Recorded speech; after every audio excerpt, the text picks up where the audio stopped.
Welcome. This is Linda Crystal with Star Radio Network updating you on the disappearance of Corrie Anderson from Jamestown, New York on October 28th, 2008. I have added some new photos of the disappearance, the surrounding areas where the van was taken, in hopes that anybody that has seen the van that day in October of last year when Corrie went missing, in any area, please come forward. If they saw Corrie, if they talked with her, any little tiny glimpse of this van, the van parked somewhere, please come forward and either email me or the New York State Police. As you recall, Corrie disappeared after being seen at Lake County Dodge. There's a picture of one of the dealerships there on Washington Street, where it was about 10 after 1 that she had said hello to her boyfriend and had left, and apparently angered some people, maybe got some people jealous, we don't know, but Corrie has never been seen again. There has to be somebody that has seen Corrie, that knows what happened to her, because the family is waiting for her to return home. I don't know how difficult you folks realize this is when you're waiting for a family member to return home.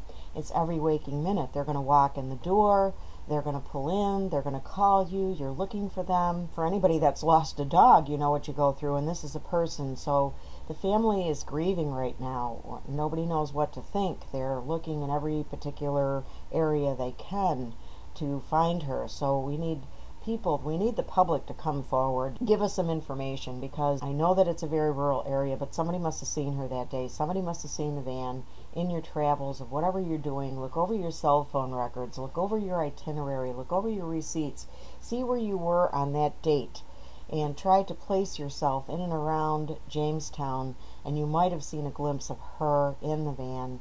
And that is definitely going to give us a clue as to where she is. I'm putting some pictures up of Corrie's house so that people can get an idea of what has transpired here. You've got a woman that had children that was expected to come home, and here she is. The house is sitting on Wellman Road, just outside of Busti. I'm not sure if it's officially in Busti or outside of Busti, but it's sitting there on Wellman Road, right across the street from the Wellman State Forest, which I believe has been searched somewhat, needs to be searched again.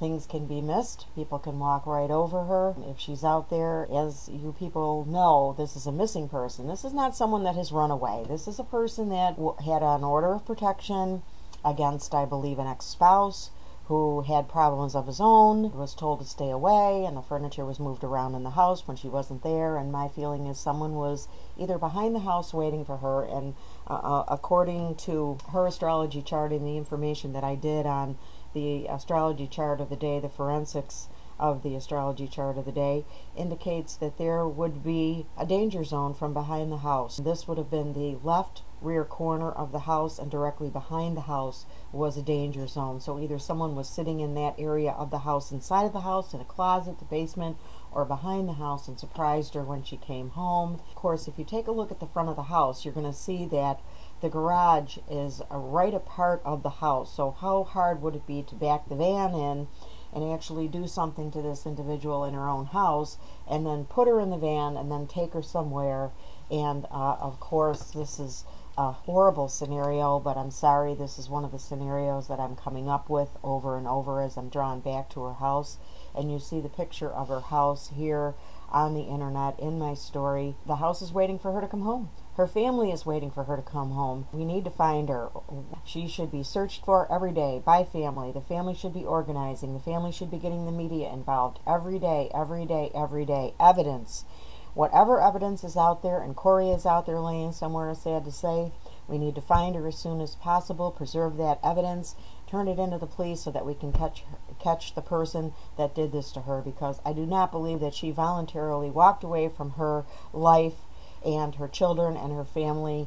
According to everybody that I've been talking to, this is not Corrie, so we need to find her. You're going to see a picture of the road sign, Right Road, which is where the well was. You can see the top of the well head, which is white to the right of the screen. It's like a hill when you come up to that area. So when the person parked the van behind the well, and I don't believe it was Corrie that parked the van back there, you can't see it from the road. From what we know right now, the timeline is that someone did admit to seeing the van there about 5 o'clock. So there's a couple of hours of opportunity there to figure out what happened to Corrie. It was a nice day that day, but it doesn't make sense for her to park the van behind the well, walk through the forest to go home, especially from what I understand there was groceries or bags she was carrying that actually had to be put into the refrigerator in some way.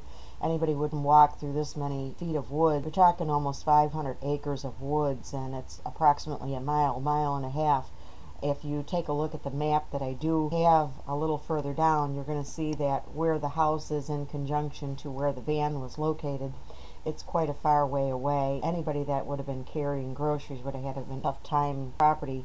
There has been another, I'm going to say unconfirmed report. I know that the report is truth because I spoke with the person that saw the van sitting on Route 57 in front of this gas well. Funny that this is another gas well that the van was parked by, so there's actually two wells.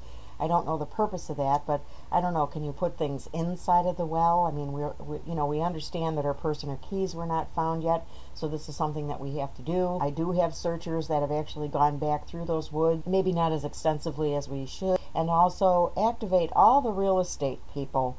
Please, if you have property for sale, check your properties. Look around the ground. People that live in the area, please. Anybody that lives in the area, check your property. I know that there's a lot of campgrounds. There's a lot of seasonal people up there. Check the properties over. Make sure Corrie's not on your property. Call into the real estate people and ask them to come out and check their properties.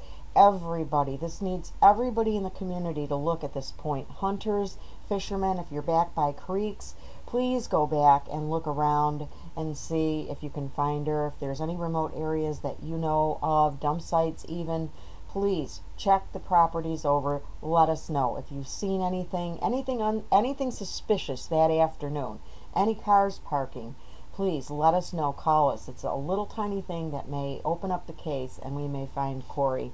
I want to say thank you again for all your help. This is Linda Crystal Graff. I want to remind the public this is not a serial killer. This is not a serial killer. This is domestic violence in all three cases of Lori Bova, Yolanda Bendix, and Corrie Anderson. This is basic domestic violence. These men do these things over and over and over to women. It's got to stop. Jesus never fails. Let's find Corrie. This is Linda Crystal.